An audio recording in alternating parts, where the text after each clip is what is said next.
this week on What's the Remedy podcast. All right, what's up? Welcome back to this What's the Remedy podcast. It's your boy Dr. J. Mr. Walsh. Ashley Ray. And Larry Smith. All right, and then we're gonna go ahead. In fact, we go ahead and introduce the guest. Go ahead, Ashley. Yes. Oh, Larry. Okay, we should have said that in the beginning. Yeah. Hey, this is my friend, classmate from the East Side. This is Larry Smith, author of how many books you got out right now? 3. Yeah. Oh. All right, good. Well, we're gonna get into all of that real soon. Yeah, probably get everything kicked off right. Yeah. So let me start with this is your weekly conversation on mental health, social issues, and other contributing factors plaguing society. This is What's the Remedy podcast. And now that the tagline is on this pen, I don't forget it. Oh, okay. I was like, See, oh, I thought it was me. I thought it was Ashley. I really did. Yeah, so this is What's the Remedy podcast. We got the tagline right this time, so it's all good. How's everybody doing? Everybody doing all right this evening? Awesome. Yeah, like we said earlier, we have a special guest today. Yeah. Author, Mr. Larry Smith III. How you doing? Pretty good. That's what's up. You know what I'm saying? So, what you got? Well, really, that's what I was going to go into. So, we was going to introduce Larry Smith. I know you're an author. You and Ashley know each other. So, Ashley can do the rest of the introduction. You got more introduction? Oh, my fault, Ashley. You just... Well, like Ashley said, y'all grew up together and stuff. We're from the East Side. We grew up together. We're okay, representing East Side. Yeah. I'm one of them Mustangs. We won state championship. Yeah. You know? You ain't been a Mustang for a long time. Anyway. Go ahead. You ain't been a Mustang for a minute. Yeah, like we say, you and Ashley, you know what I'm saying, came up together and just stuff like that. So, y'all have that kind of connection. But going into some of the books that you're reading, and one of the books that we kind of showcased when we said we was going to have you on, you know what I'm saying, if you can go into what's that book about. But first off, just give us a background of yourself. Well, I grew up I was raised here in Houston, but I spent the first 5 years of my life in Liberty, Texas. Okay. Liberty, and from there I went to North Shore High School. Yeah. And I was, driving back and forth from Liberty to Houston, so that kind of like gave me a lot of absences. So I couldn't just really keep up with my schoolwork like I was supposed to. But that kind of affected the way my grades were, so I didn't really graduate with my class. But after that, I went to another school and pretty much got my high school diploma, which I'm really glad of because I would have been regretting that. Okay. Yeah. But a little bit after that, I went to Baltimore Community College. Mm-hmm. How'd you like it there compared to the South? Fast life. Yeah. Fast life. Yeah, because like I said, I went to Baltimore when I went to D.C. at one time, whatever. You look at the different area or whatever. It's just some stuff looks the same, but you can tell it's just like you're in a whole different place, like the experience and stuff like that. It's real cold too, man. It get real cold there. Oh yeah. Yeah. And everybody drive fast.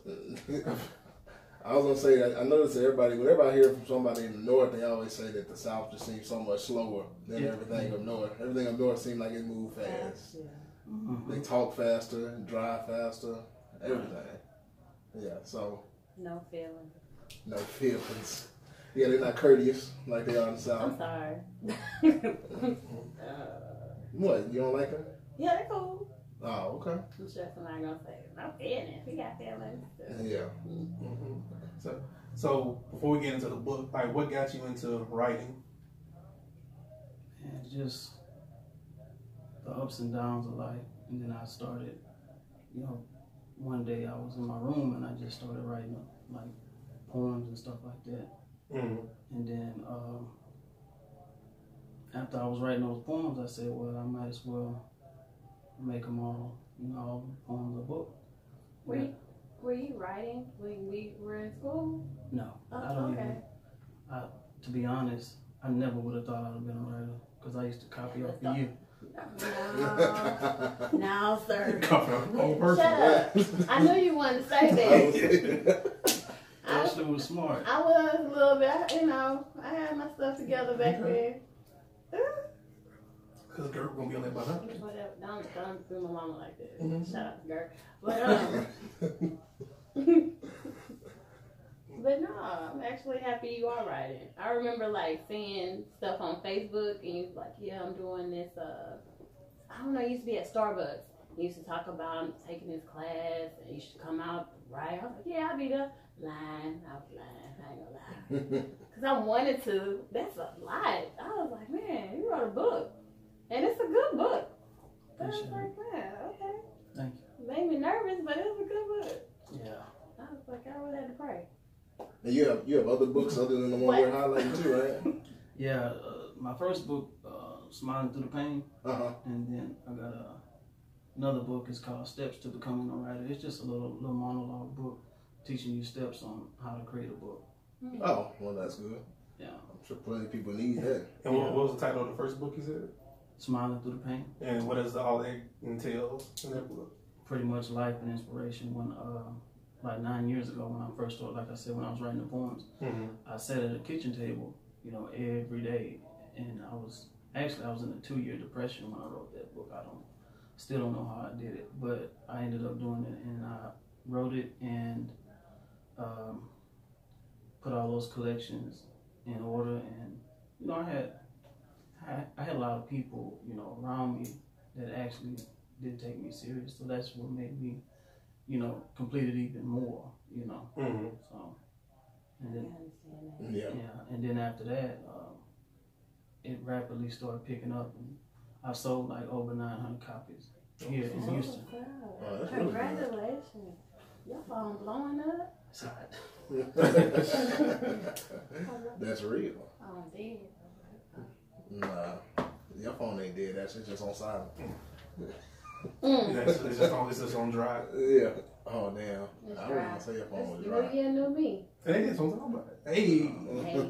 Gotta start the new year off right, man. Yeah.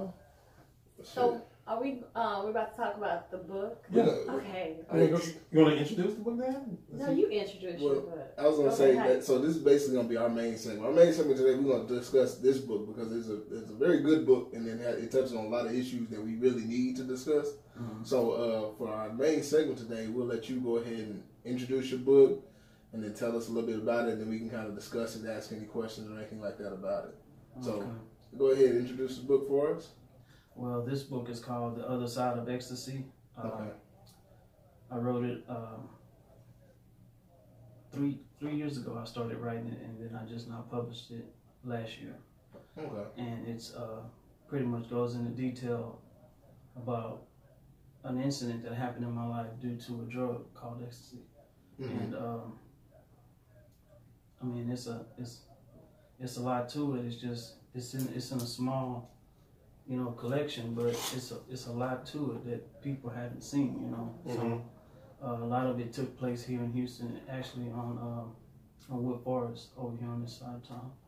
And so it was around like 2004 when it happened? The end of 2003. How old were you? 21. 21. 21. Oh, okay. 21, I think, like. Yeah. Yeah. Well, that's about the time. So 21. Because I'm going to ask a question. Have y'all took ecstasy before? Yes. I have not. You have not. I I've took I it know before. Wash said he has. Yeah. And was it your first time taking it? And you had a bad experience. Basically, in the book, it made it seem very bad. Yeah, it was actually this. It wasn't the first pill. It was the second pill. The second pill? Oh, Second okay. one, yeah. So you took one prior to that, like well before that? It was just two in the same setting. In the same set. Okay. In a 2-week span, yeah. Okay. 2 weeks span, yeah. Yeah. Oh. So what happened off the first reaction, like the first pill reaction? An extreme high. I mean, it was a good high, but it was extreme. Yeah. Yeah, it was extreme. It was like it's like I don't know. I just can't remember exactly. But it was different from weed. Oh, a lot different. A lot different. things feel different, smell different. Yeah. Just going inside of a club, on that, seeing people and just, almost like the movie Bad Boys, the first one. When Martin took it. Oh. Yeah, just weird. Oh yeah, no, that was the second one when he was in the board and he was just rubbing on everything. And, it was just like that? Nah, but I'm trying to. He was like, this leather just feels different. Yeah. Everything is extreme. It is. Yeah. Oh, it feels like, do you remember that? Yeah, I remember everything. I just remember not going to sleep. I don't remember nothing else. Like, I was just wired. Yeah. Yeah, because like I told you, we started at one club and then went to another one. And like I said, while I was driving, it had me feeling so loose. I'm just driving like I really had to pay attention because it just feels like everything's just loose and everything's just like a calming feeling. I drove around Houston on the Beltway. By yourself? Now my homegirl was sleeping in the car. She didn't know I was driving her car around. We drove. We were like, by the time I figured out where I was like Westheimer and the Beltway or somewhere. Yeah. So you're on the other side, cause yeah, I wasn't supposed to be over there. I would say you're an East Side person, so that's way on the west. Yeah, it was out there. You was way out there. Yeah, I mean y'all was tripping. Y'all was tripping. We made it. I'm glad y'all made it. I'm glad y'all made it through that. So what? After that first experience, what made you think, okay, let's try it again? What made you go for the second time? The feeling of the first one, because it was a good high. So I'm like, okay, let me try it one more time and see what happens. Were you the only one that tried it at that time, or did you have like friends? Like a group of people. Yeah, a group. Yeah. No, it was just me. Was you? Because I was convinced by peer pressure. See what I'm saying? So the peer pressure made me say, okay, I went looking for it. I'm like, where can I find it at? Oh, wow. That's how it hit me. I was like, man. And then to this day, I can't believe that. I look back and I can't believe that I was convinced so easily like that, because I would never do nothing like that. Now we're older now. Yeah. So a lot of stuff I did back then, I was like, damn, I really did that. Yeah. So do you think it was just caused by like youth, just because you were young and just trying it out? Everybody was popping pills back then. Well, yeah, that's what I'm saying. And they doing it now. Yeah. It's more now. Yeah. Yeah, I think it's more now. They are really popping pills, like. Popping pills has become a much more of the way to get high now, rather than anything else. Like kids today don't even like drink they drink and smoke, but they'll pop pills quicker. Like, but I feel like everybody's popping pills when I was like around that age, like 18. I mean, I remember my first time seeing people on handlebars was like 6th, 7th grade. So damn. Yeah, they were selling it in middle school. You remember North Shore Middle School? It was real bad. Like the constables had to keep. No, I was in my own little world. I don't know. Yeah. Shut up. Ashley was good. You were good back then or something? No, but I didn't know about no drugs. You didn't know about the drugs? Yeah, no, they was selling it in I my went to middle a party. They was doing acid in 8th grade. But that was That's like what I'm saying. The white people, not the black people. Extreme. No, it was just, yeah, I wasn't doing it. So I was like, back then I was, oh my God, I'm going to be a sports, I'm trying to not do alcohol, say no to drugs. But when I got out of high school, like, that's when all all of that just say no goes out the window. It kind of went out the window. I was like, what's this do? And but it's funny that you say you didn't know about the people selling handlebars and stuff, but you saw people doing acid. That's a big difference. I knew I wasn't going to do that. Man, acid was popular back then. It was. I remember. I don't even remember people being on acid when I was younger. I was like, no. Everybody was on handlebars. Everybody was smoking weed. That was my middle school day. I don't remember nobody smoking weed. My group ain't do that, but I went to a party and seen that shit. I was like, oh, that's what y'all do? I mean, I feel like it wasn't necessarily my group of friends doing it, but I saw it a lot, just around. Y'all was smoking? Yeah. Oh, really? Y'all were sharing. Okay. You wasn't trying to anyway. Nah, not back then. Not then. You was still wearing your Dare shirts and stuff. Probably. I still wear it to the day. Yeah, so, I wear Dare shirts. So I ain't gonna lie to you. Wait, was it McGruff? Scruff McGruff? Yeah. You were snitching on people, Ashley? You were calling the number? Look at her. She was. Man, one calling the number, man. So, tell them I was a good person. Oh, you go. You quiet over there. All right. So, like you say, when you did your second time, whatever, like, so that was the experience that was way different from the first one. It was downhill kind of thing. Yeah, because 2 weeks after I took the second pill, I was getting the same high, but I never took the drug. Mm-hmm. Yeah, so it was kind of like that's when the imbalance was starting to happen. Gotcha. Right.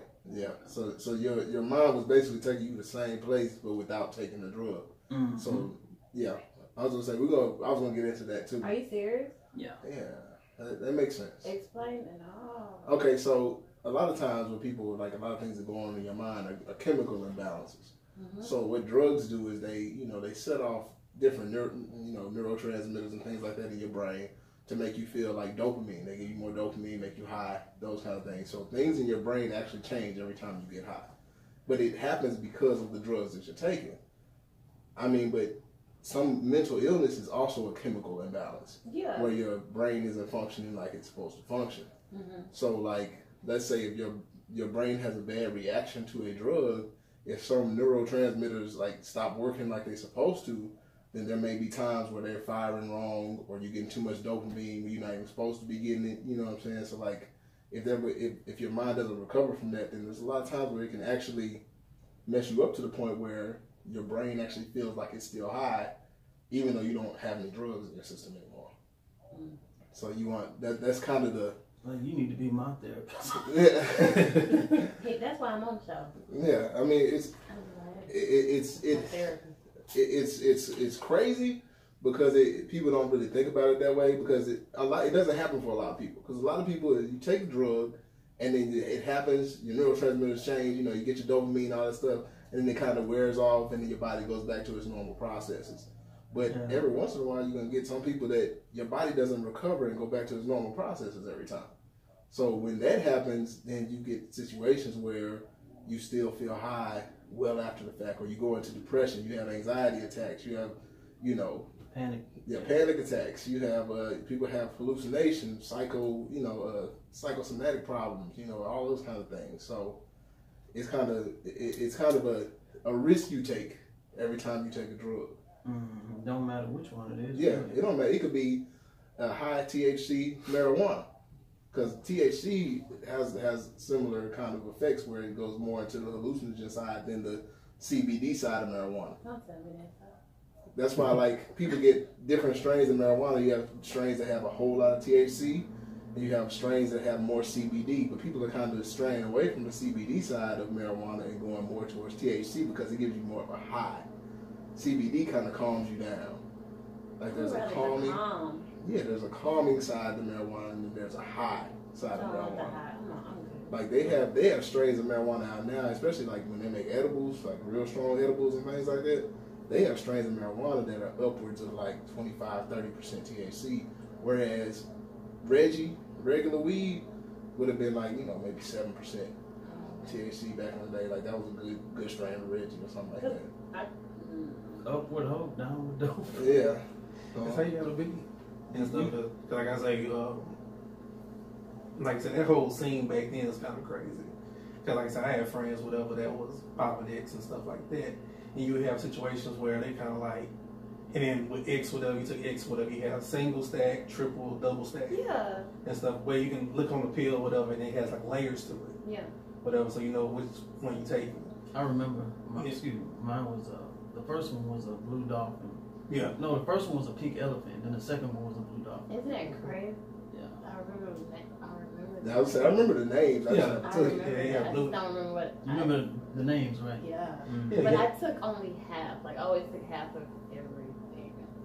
Yeah. Like I said, you had your blue dolphins, your Supermans, your Incredible Hulks and stuff like that. Your 4-leaf clover and stuff. Did they have something like an alligator? Am I tripping? They probably did. Because I actually went into the index and looked it up, and they had like over 50 different ones. You know what I'm saying? Different varieties, like what symbol and what each one had in it.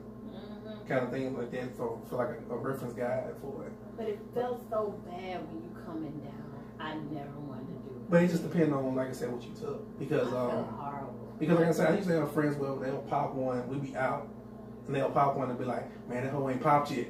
Yeah. I gotta take another one. Oh, And they'll, like I said, by the end of the night, whatever, they didn't pop like 2 or 3 double stacks, whatever, or a triple. You kind of like you really going right now. Yeah. And stuff like that. So, like I say, my experiences, whatever, I'm not saying a few times I did it, like you say, you have a feeling of euphoria or whatever. I'm in the club talking to everybody talking to me. You were everything's talking to fine. people, but you real chill. You was talking to feel people. like you're the most handsomest person You in the do. world. Because you walk up in the club and you I talk to do somebody, not you remember. like, hey, what's up? Let's dance. Okay. You're like, oh, cool. Hey, can I get your number? Sure. You're like, Wow. wow. You know what I'm saying? My partner used to be in the club. He's like, man, mouthpiece wet right now. I'm getting all the numbers and stuff like that. But this, I'm gonna show my age if I say that. But these were my teen town days. But yeah. Showing your age. Yeah. Cause we was in when that was going on, we was in night moves. Cause I remember being on top of a speaker dancing. Night move. That was. In Oh, 1960. night move. You was way out there. Yeah, we was at night moves on Friday night, turned up. But on the chachos afterwards. yeah, you know what I'm saying? We turned up, whatever. So it was all cool. But like I say, the times I did it, like I say, great times. I'm, you know what I'm saying, wide up, good times. But the last time I did it, I actually experienced what it was to detox. Like, you know what I'm saying, to come down from it, whatever. My head throbbing, any little noise set me off. You know what I'm saying, feeling like, you know what I'm saying, you want to nausea, like you want to throw up, stuff like that. You just feel like I just need to be wrapped in bed and stuff like that. So had that feeling. That was like the last time I did it, whatever. Because my whole thing was when I was feeling the euphoric feeling, I was like, for something to make me feel this good, something got to be wrong. Yeah. So that's why I never really indulged in it too much. And that's the big opposite of it. Yeah. The good and the bad. Yeah. You know what I'm saying? So I experienced like both ends of the spectrum. And like I said, I had a friend that basically, like I say, they was really into it, doing the thing, whatever. And I was off at school in PV. I came back and I was like, hey, what's up? You know what I'm saying? They was like, yeah, man, what's the name of, you know what I'm saying? He ain't doing good. What you talking about? They like, yeah, man, we went out one night, whatever, you know what I'm saying, pop pills, whatever, case and we was all chilling. And he just started tripping. Yeah. You know what I'm saying? To the point where, like, he had to go, like, you know what I'm saying, be admitted for a little bit and stuff like that. Then I actually seen him, and I was like, hey, bro, what's up? And you know how somebody just kind of just look at you like, They're not they're not there, or they really don't even, like, really acknowledge you. Not maybe they don't know you, they just not acknowledging you. Yeah. Your presence being there. And it's like, you know what I'm saying, so I've seen that side of it as well. Like, if somebody done too much, whatever, and just kind of gone for a little bit. Did you feel like that? For a whole year after it happened. For a whole year, I just didn't come out of my room. Stayed in bed and, you know, listen, you know, watch TV and, you know, listen to music. But other than that, I wasn't myself. You know. Were you seeing things? Yeah. What you talk about, you were seeing like. So it's like hallucinations and all that kind of stuff. Yeah, pretty much. It was hallucinations and delusions and things of that nature. And, you know, I remember just looking at my folks, my parents and my brothers and my family. I can recognize their face, but I didn't know who they was. So I was like, I didn't react to them the same. Yeah. You know, I felt, you know, like I needed to defend myself. And there were times, you know, that I did things I wasn't proud of to my family, you know, that I regret. You know, but there's nothing I can do about it because, you know, I wasn't myself. Yeah, yeah. I'm sure they understand. I mean, that happens. So how do you, like, before that happened, like before you actually got on this last time that you took the ecstasy, do you feel like there was any kind of like build up in anxiety or depression or anything before you took it? Because I know sometimes drugs will amplify things that are already happening. So do you feel like anything was happening before, or do you feel like it was all just from that? From that drug? Okay, well that's good. I mean, at least you know that you didn't have any depression or anything before that, and so there's nothing that you really have to deal with as far as that goes. It's just the reaction to the drug that you had to deal with, really. Yeah. So. Yeah, because like I said, you can easily, like you discussed earlier, whatever, with the different neurotransmitters, whatever, triggering and things of that nature. Yeah. Like, you know what I'm saying, I think we as people, whatever, we tend to take certain things or do certain things in life, whatever. It's like, oh, you know what I'm gonna do this, and hey, if it has me feeling uphill on 10, yeah, I'm just gonna go back to 5 like I've always been. You know what I'm saying? And not thinking sometimes like, hey, I'm taking this, it's gonna put me on 10. It might lock something in to keep me at 10. You know what I'm saying? Something like, because like everything breaks, like, you know what I'm saying? You can have a short in the cord and a wire or something like that, or something malfunction, like computers get viruses, things of that nature. And like I said, you taking something, a foreign substance into your body, whatever, you don't know if it's going to take you all the way down to 0, it's going to keep you at 10 or above. I said, you just never know. It's kind of like we playing roulette with ourselves. Like I say, we young at that time, especially. We young and we just, I'm saying, having fun. You're trying to do stuff, whatever. Like I say, peer pressure a lot of times too. And that's the thing when you don't know of it like this. For example, if someone would have showed me on YouTube what it does to people, then I'd be like, okay, no, I ain't trying that. Yeah. But I ain't know nothing about it, so I was like, let me try it, see what it does. Yeah, and that's what kind of one of the problems with like peer pressure is that a lot of times, especially at that age, like we were saying, I'm about 21 or so, everybody's just gonna tell you about the light, the upside. Yeah. Nobody tells you about the down. Nobody tells you about the down. Which I'm mad. Like I think they started trying to come back. Yeah. They used to have all that. That's a great show. They said like all different things, but they had an episode that I seen around that time, whatever. After, you know what I'm saying, I did my stuff. They was like, True Life, I'm on Ecstasy, whatever case may be. And one girl, she was basically saying like she had been doing it like every day for like the past year or two with her boyfriends and friends and stuff like that. But she was like, she had started experiencing memory loss. And some other little health factors. So she went to the doctor and they did like a CT scan. And like then they show like the model of this is what a regular brain looks like. And then a model of her brain, whatever, from the scan, and you can see different holes in the brain where they was like, yeah, because of the different drugs that you're taking, how much you're taking it, is eating away at certain receptors in your brain. It's a man-made drug with a lot of drugs in it. It's because of just the way that it's constructed. Because it's constructed in a way like that's why I'm not against weed as much as I am like hard drugs like cocaine and ecstasy and things like that. Because ecstasy and those are the things that are like you said, they're man-made. They're made in a lab, and chemicals. A lot of those chemicals are really dangerous, and that's the reason why they act the way that they do is because they attack things in your brain. And so like chemicals. Yeah, they're chemicals that attack your brain, and so when they attack your brain, it gives you, like I said, it releases the right endorphins for you because they worked it out a way that it releases these endorphins. But when it releases them, I mean, it is causing an imbalance in your brain. Well, that's the thing too. We're talking about like that, like we're talking about like with weed, whatever. Weed, like in its basic form, whatever, it's supposed to be like, hey, it's supposed to mellow you out, right, chill you out, and stuff like that. Yeah. But then you have people start doctoring weed to be like, you know what I'm saying, lacing it, people want to keep weed, embalming fluid, you know what I'm saying, and putting PCP angel dust into the weed and stuff like that, doing too much. The same thing goes with You ever smelled that before, like somebody smoking it? Smell it? Oh my God, I didn't never know what that was. Yeah, I'm saying, but you deal with that with weed. The same thing goes with ecstasy too, where in its base form, it was basically a caffeine pill. Yeah. You know what I'm saying, like if you look at the breakdown of most of the original ones, whatever, when you look at it's basically a lot of caffeine. But as over time people start doctoring stuff, you start looking at different ones. You're like, okay, this one caffeine, this one something else to like handlebar to bring you down, like to mellow you out.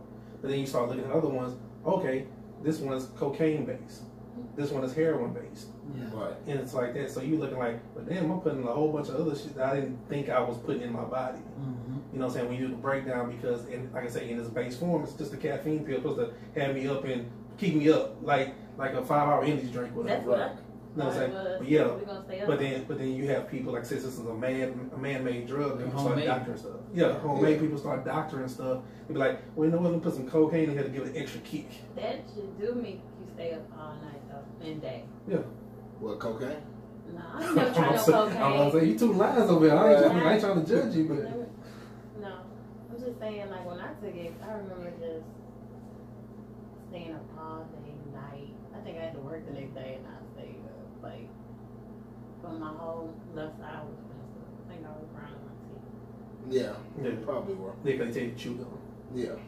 But, I mean, I guess the thing about man-made drugs is a lot of times it comes from people that have, they've tried one set of drugs and then they keep making new ones to make them higher, make them get higher and higher. You know what I'm saying? And that's how weed strains got so strong, and that's why people started lacing weed. Because, you know, they smoke weed for a long time, and then, like, the high, it's not that the high changes so much as you get used to it. And so, like, you want to try something new. That's why people started putting angel dust in the weed and that kind of stuff. I mean, now at least there's strains of weed that aren't necessarily laced with drugs. They're just really strong. But like they also say too, everybody, once you do some type of drug, whatever case may be, everybody's searching for that original feeling. Yeah. And that's why people doctor up so much stuff, whatever, because they can never get back to that first time. But me smoking, I don't look for that original. That's I what- actually just try to mellow out. That's what I'm saying. Like, you one of the few people that you good with every time you do it, whatever case me, you good where you at. Yeah, I'm good. Some people trying to get like that first experience. Yeah, that I high. don't even want that first experience when I first started. I think that's what I was trying to get when But I you took did the it first one. again? Mm-hmm. Yeah, usually when you go Okay. back, that's what you want. Yeah. So you tell me the part that you left Houston. Part You of- left. Yeah. You Well, ain't after told nobody. I lost social contact with the public and everybody. I was always seeing people when I go out. So if I did go out, I was always seeing people. And I was like, man, I always had my head down because I just couldn't understand what was going on with me. So long story short, you know, I do want to get into the part where, you know, I tried to end my life because, Right. because you know, when you don't do the stuff that you normally do every day, you don't feel like you have a life anymore. Yeah. So at that point, I was like, you know, I'm just gonna give up, end it all. But I ended up, you know, fighting that thought and, you know, conquering that part of what was going on. How'd you do that? You were talking with someone or just? Well, when, you know, I don't want to get too deep into how I did it, but while I was, you know, trying it, I heard a voice outside of my apartment say, "Be quiet, he's about to kill himself." I don't know. That's what made me. I'm just gonna say it. I had a belt around my neck, and Let's talk about that. yeah, and I heard it was like 45 seconds into it, and everything was dark, and I heard this voice, and I said, I can't do this, you know. Yeah. For some reason, that voice made me not do it. So Yeah. and then after that, you know, I started coming back to my normal self day by day, and it was like maybe a month or two after that, I started packing clothes and food in the closet, and I told my parents, I said, you know, I think I want to go back to school, St. J. But I wasn't sure, you know. I was just so happy to be back to myself. I said, well, I'm gonna try to go back to school and, you know, see if I can have my life back. So, you know, after, you know, my parents, you know, helped me out and gave me money. So I said to myself, well, I can't go to school like this. I'm not 100%. You're not ready yet. I'm not ready. Right. So I said, I gotta get away. I gotta go somewhere. I said, I thought about New York, Miami, California. Then I thought about Vegas. I said, well, I can go there and have fun, and then probably strike it rich on the table. Yeah. Yeah. Always. It's in my You dream. name all the thoughts. Vegas is a spot, though. Vegas a spot. You Vegas is a think you spot. should have went to Vegas? Yeah. Okay. What'd you learn in Vegas? Slow down. Yeah. Yeah. So you ended up in where did you end up finally before you decided to come back? How long? You said you ended up in Vegas or Baltimore? That's the beginning. Oh, that was the beginning. He went to school in Boston. Oh, you went to school Yeah. in Baltimore. Yeah. Mhm. Okay. In 03. Okay, that was okay. That was before. You left Houston and went to Vegas for a while. Yeah, that was during the period after I took the pills. Yeah. Okay, got you. Sorry for the technical difficulties, but we at What's the Remedy want to remind you that mental health is a serious issue. So don't be afraid to seek help. Find you a local therapist that can help you get back to the you that you always remembered. I'm saying get healthy. Now back to our show. So when you got back, what did you do? When you finally got back to Houston, what did you do next? That period of my life when I came back to Houston, I embraced my family, and they saw a different person. They saw the old me. Yeah. And they were like, you know, they was shocked because I went from trying to give up on life and, you know, committing acts of violence towards them. And then when I come back home from Vegas, they're like, okay, you know, I'm normal again. Mm-hmm. Yeah. So my mom was proud. She was happy, you know, thanking God, you know, and immediately, you know, I started drinking again. Yeah. You know, making mistakes, you know, but as I started drinking, and this is important, that's why I want people who deal with mental health to understand that if you don't remove drugs with taking medicine, you'll never be healed. You'll never get better. So when I was drinking, you know, I started to take medicine and they were altering each other. So I was constantly, you know, relapsing over and over, going to hospitals and stuff. Mm-hmm. And then started getting my life, you know, sort of back together. So I went to school, a couple colleges, and then 2015, I went to HCC. Okay, yeah. And I enrolled for business management, took up a couple of courses. I didn't finish there, but I'm telling you this because I was doing school and I was trying to figure out was school for me. Mm-hmm. And for right now, it's not. Right. This is for me. Right. Right. Yeah, right. Yeah. I had to find that. So that's why, you know, everybody that know me, I take this very serious. Yeah.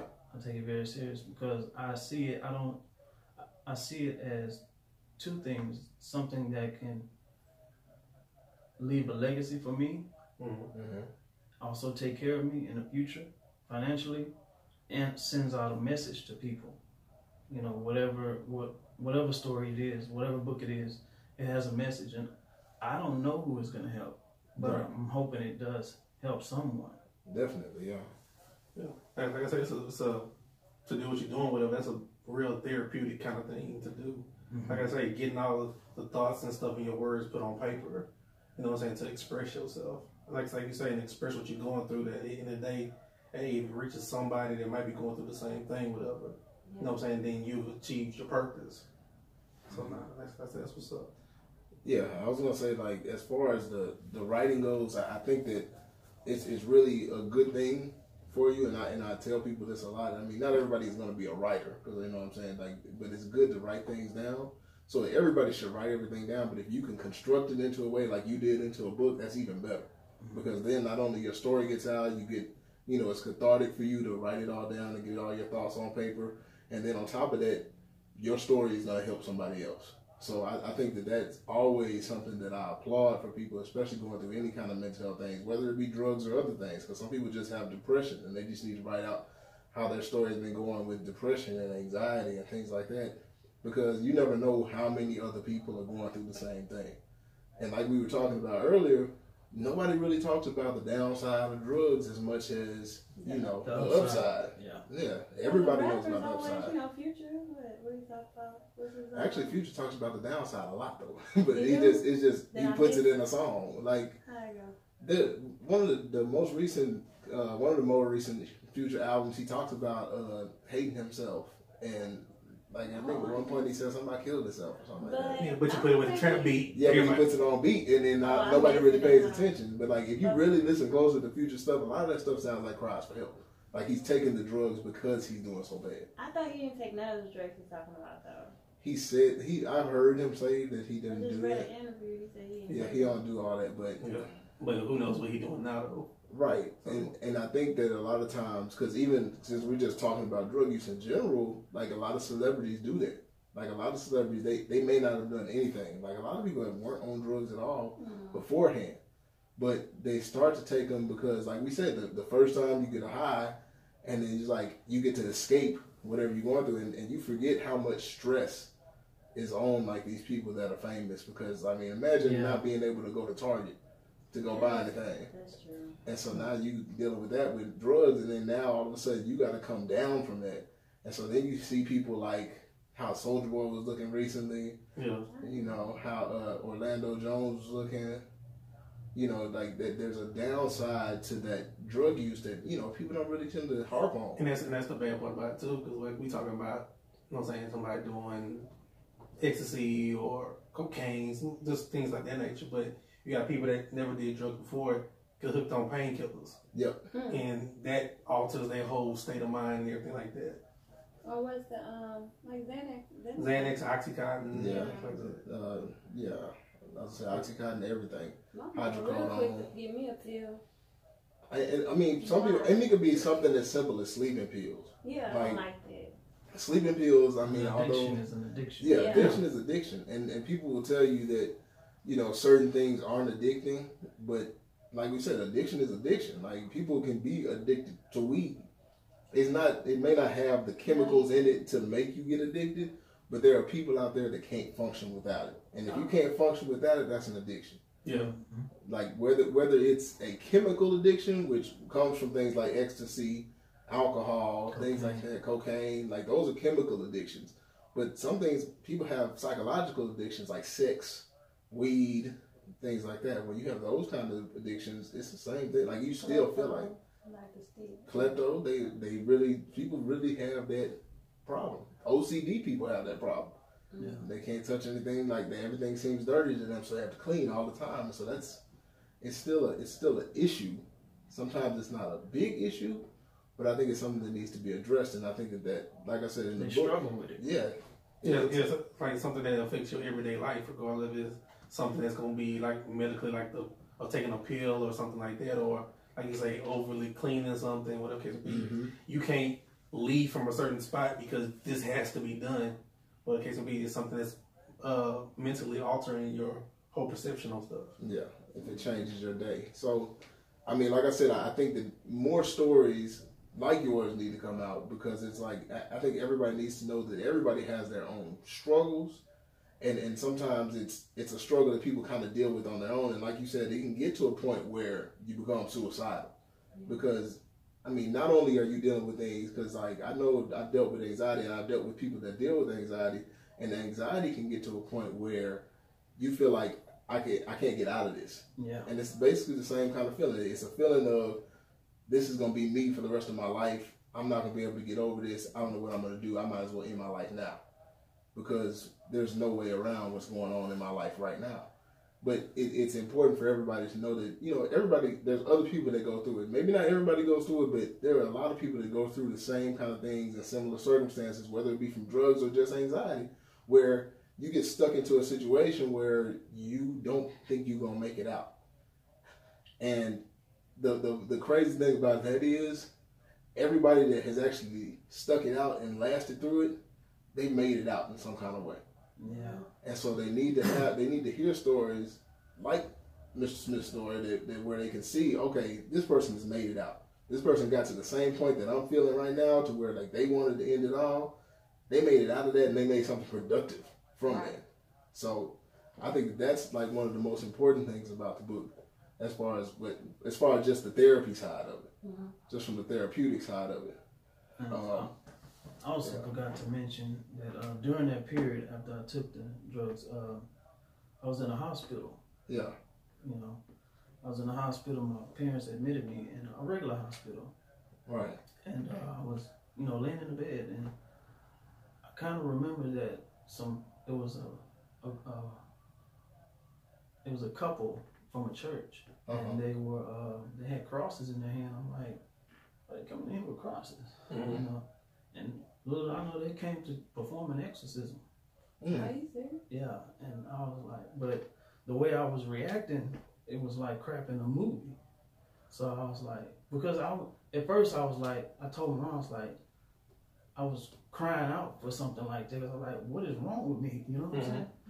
You know, it's almost like somebody got control of you and you can't do nothing about it. So, you know, I wanted to mention that too. Yeah, you know? So, because I just want people to understand, whether if it's drug users or mental health, people who are dealing with that you can come out of that and be somebody. Yeah. You know, and do something with your life, because there's a big stigma on mental health. And the stigma is, you think this and you do that, so you can't be this or that. Right. You know, and it's frowned upon. So I like to be the example. I like to be the example for people, you know, and just do whatever it takes to get a message across and accomplish something. Yeah, I agree. It's important. It's important for us to get out, especially and we discuss this all the time, but especially us as like men and black men. It's important for us to get the stigma out, to be like, okay, it's okay to discuss these things and get these things out in the open, because we've been on so long not discussing anything. People don't like to talk about depression. Yeah, they don't especially like to the talk black about it. community. Black men are supposed to be strong and keep to themselves and take care of home. Exactly. But I know it's a lot of stress on y'all. Black men struggle a lot, and we just feel like we can't talk about it, so then we struggle in silence. Right. And I know a lot of people where their story is similar. It may not. It could be from drugs or just anxiety or other things. But I've heard people that have had the same kind of things, or that suicidal thoughts, like I can't handle this anymore.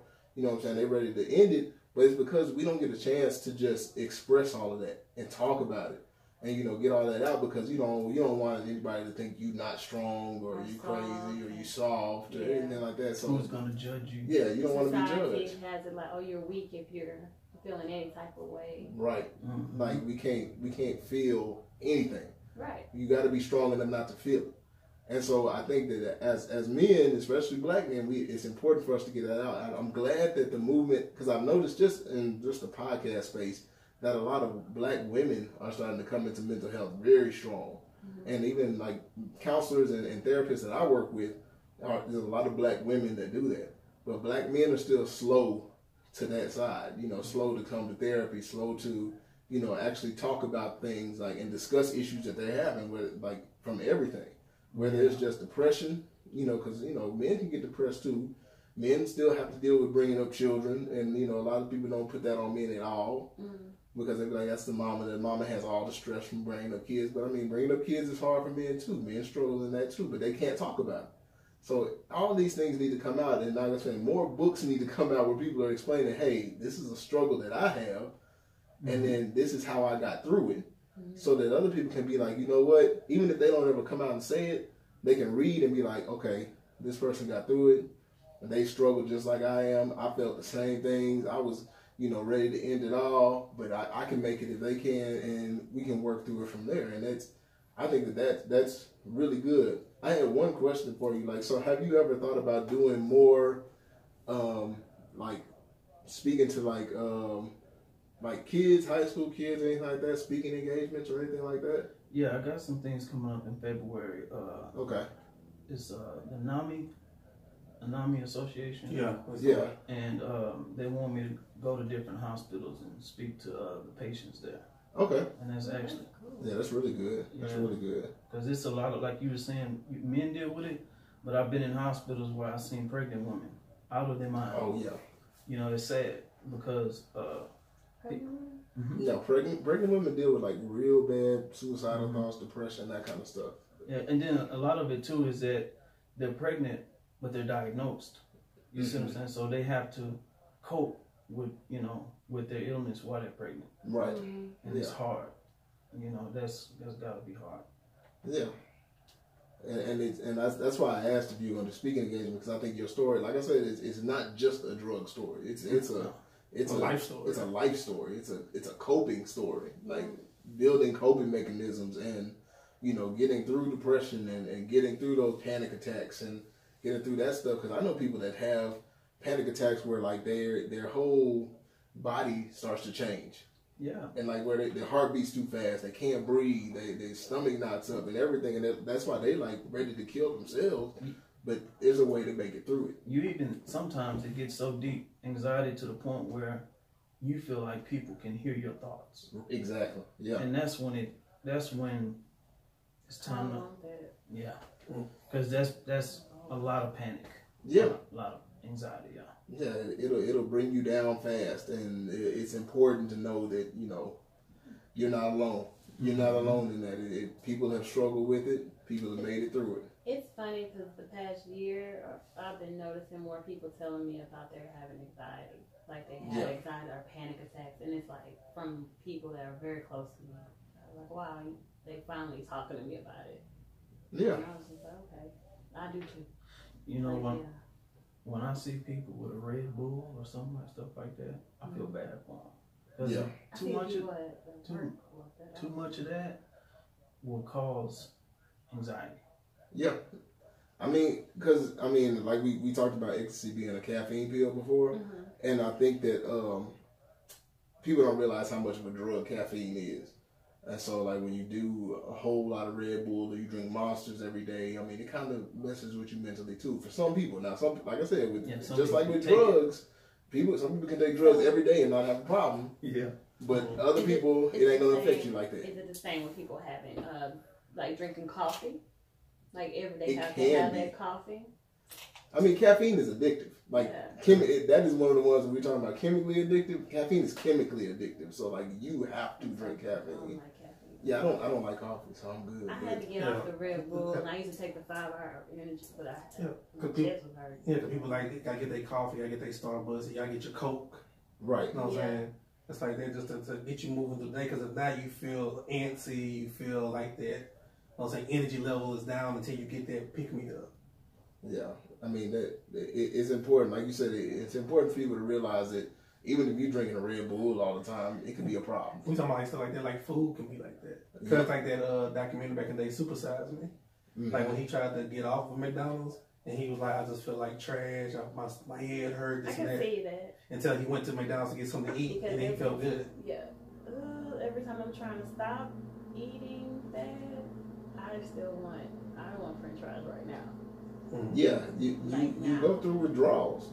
You'll go through withdrawals just like you do on any other drug. Like food is not mine. Food is your drug. I like to eat, man. We ain't stop calling me right now. But I'm not Good. Actually, you did 2 days today. You can't have no Wingstop. Don't mess up your work. But yeah, so we're gonna go ahead and round it out real quick. But I do want to press that I'm really happy for a book like this one. I'm really happy for it's a really good book. Y'all should read it. For everything, because I think stories like this are so important. Just like I said, mental health wise, because it's a big deal to have a black man explain what he went through. That's what I thought. I was like, you know what? I'll never hear black men say anything about what they've been through with drugs or it's anything. Necessary. It's very necessary. See, the thing about me, I've had people tell me, and I don't tell people about my problems or what I'm going through, but I don't have a problem with it because I've conquered it. Right. I still cope with it, but and that can be their issue. They haven't coped with it yet. Right. So, Yeah. You keep telling people. Yeah, keep kids do need to hear it. And grown people need to hear it. I would say adults need to hear it. Yeah. Had me thinking like, kids wait and a children, minute, you know what? I was gonna say kids need to hear it just because of the drug culture of today, and I think people need to know what drugs can do, what they have the potential to do, because I don't think people, like we said before, people don't really talk about the downside of drugs. So that's one thing. But the other side is adults need to hear it, and everybody needs to hear it because it's an anxiety story. It's a panic attack story. It's a dealing and coping story that we all need to learn from and learn how to come from that and then make something productive of ourselves and get to the other side of it. Right. Because there is another side. There is another side, and that's the other side that we want people to see. Right. It's a way out. There is a way out. We just need to talk more about it. Okay, and so what I want to do as we round out, we usually end with the Woo-Sah segment, but part of the Woo-Sah segment for today is I want to kind of discuss therapy in general, because, we have things like, because we've been talking about drugs, we talk about drug counseling, we talk about that kind of stuff, But did you do any of that after the fact? Like, did you go to see a therapist or talk to anybody about it? Yeah. Yeah. So you went and saw somebody, and I think that is a big part that people kind of, you know, sometimes will overlook, is that it helps to talk to a professional of some kind, whether it be a therapist, or even if you're going to talk to like a religious leader, a pastor, or somebody that deals with counseling on a regular basis, because you need to get it out. All of it needs to come out, whether it be your experiences, what's causing your anxiety. If it's not drugs, it could be just, you know, depression in general. If it's something that causes depression, all that needs to come out. So it's best to talk to somebody either professional or at least has a lot of counseling experience. Like me personally, I spent a lot of my time early on talking to like my mother, who was like, she wasn't licensed or anything, but she counseled a lot of people because she was always one of those missionaries in church. I grew up in the church, so my mom was like one of the missionaries. So everybody would always come to her, and she would talk to people, and she would give advice and counsel people and all that kind of stuff. But I realized that I needed that all the time, and so I know now that it helps even more when I get to talk to people that are like professionals, and they actually do that stuff for a living, because they are trained in this. Like I was telling Washington before we even got here, like one of the classes that I had to take in order to be a therapist was a drug counseling class. And so like we get to understand not only drug use, but some of the after effects, some of the things that will happen. You know, that's where I got a lot of stuff where I learned about neurotransmitters and things like that, besides the fact that, you know, I majored in biology. But like a lot of the stuff that I learned was just from like drug counseling classes. And so it helps if you talk to a professional about these things, because they'll understand. You don't get any judgment. You don't get, you know, oh wow, why did you do that? Like, because we understand. Like, we understand there's a reason. And even if it's just peer pressure, like we said before, peer pressure is a big deal. Like, it's nothing anybody should be ashamed of. And it hits you right after high school, sometimes during high school. Yeah, sometimes during high school. Yeah. Yeah, so peer pressure is a big deal. So if it's whatever your reason is for going through whatever you go through, I think that the important thing is to know that there's not only somebody out there that's experienced something similar and has made it through, but there are even professionals that you can talk to that can, you know, walk you through the process. If you have no other means of learning any coping mechanisms or anything like that, if you can't figure any of that stuff out, there's always going to be somebody there that will do it and give you the steps that are necessary, because they're trained to do that. Yeah, some people, I know some people who feel that they have issues, but they feel that they don't need to go talk to nobody. Right. And I tell them, I say, you just need to understand that you need to talk to somebody. Yeah. Because if you don't have anybody to talk to, it's just going to build up inside, and you're going to eventually crash. Yeah. It all comes, everything comes to light eventually. You know, they always say what's done in the dark comes to the light, and they talk about, you know, cheating and stuff like that. But it's the same thing for like your feelings. If you try to keep them bottled up and locked down in the dark, eventually that stuff is going to see light. And it's going to see light whether you want it to or not. And it's better that you control when it sees the light. It's better that you control that, okay, I know that I'm dealing with something. Let me get it out now so I can work with it, so I can deal with it. And then let me talk to somebody about it that's going to help me. Sometimes it don't help to and sometimes it'll help to talk to your friends, but sometimes it doesn't. Sometimes getting that out to them may make it worse for you. So that's why it's best to have somebody that you can fall back on that is not gonna, you know, I mean, I won't say that all your friends are gonna judge you or nothing, but it's best to have somebody that you're not gonna, you don't have to worry about it. You don't have to be on the fence about it. When you get you a good therapist or some kind of counselor or counseling to go to, then you'll know I can talk to them and they're gonna handle me the way I need to be handled, and they can help me find a way through everything that I'm going through. All right. So everybody good? That was your website? That was it. I just wanted to make sure that we, you know, Find you a therapist. seek I'm good always therapy. looking for a good therapist, and they need a therapist. Why you looking at me like that when you said that's your website? Like that was bad. Yeah. God damn. I was very informative. I know. I was trying to give information. It was. You know, thanks. You wanted me to give you something more? Oh, sorry. I'm good. My fault, Ashley. Can I say, Yeah, sure. speak about, all of the books? Yeah, go ahead. Okay, Smiling Through the Pain, it's on BarnesandNoble.com, and The Other Side of Ecstasy is on Lulu.com, Lulu.com. And my next book that I have here is it's an editing process. It's called The Power of Achievement. And that book, The Power of Achievement, is discussing basically, you know, it's going to be a mentor to people, you know, who don't have any hope and just looking for a purpose in their life. And I call it The Power of Achievement because I want people to understand what it feels like to achieve something.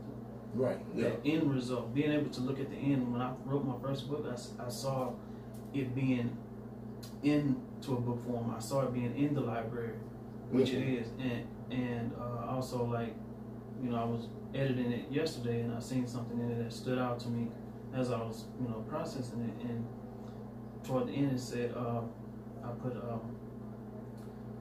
it's not about, it's about who. How do I say? It's about who you can help. It's not about who can help you. Right. It's about who you can help, not about who can help you. Right. It's about not being. And I had to learn to get out of that. It's not about me all the time. It's about who can benefit from what I'm doing. Yep. And if you're doing something, it's almost like owning a business, and you have customers. Who's supposed to be more satisfied? The customer. Right. Exactly. Yeah. You know? Yeah, no, that's definitely good. And speaking things into existence, like you said, power of achievement, and saying this is what you have a vision, and you seek out that vision for everything that you do. So that's a very good thing to have, a very good thing to look forward to. You know, give yourself a goal, and make sure that you, like you said, have a vision of that goal and what the finished product is already going to be, so you don't have to be, you know, not sure or confused or anything. You know what you're working for, you know what it is, and you're going for it.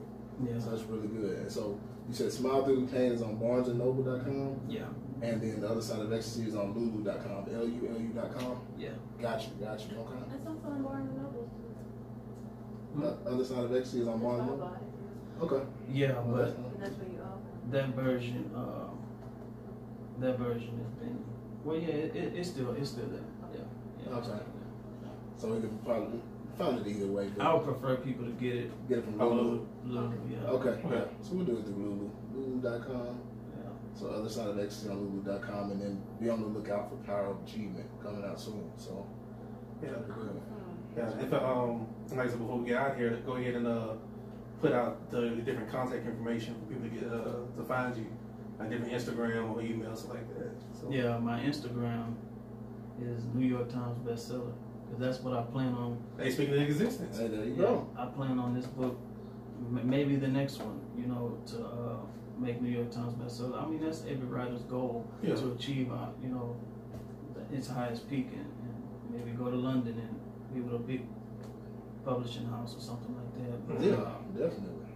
But, and it's spelled all the way out, New York Times bestseller? It's new underscore York. It's a lot of underscores out here.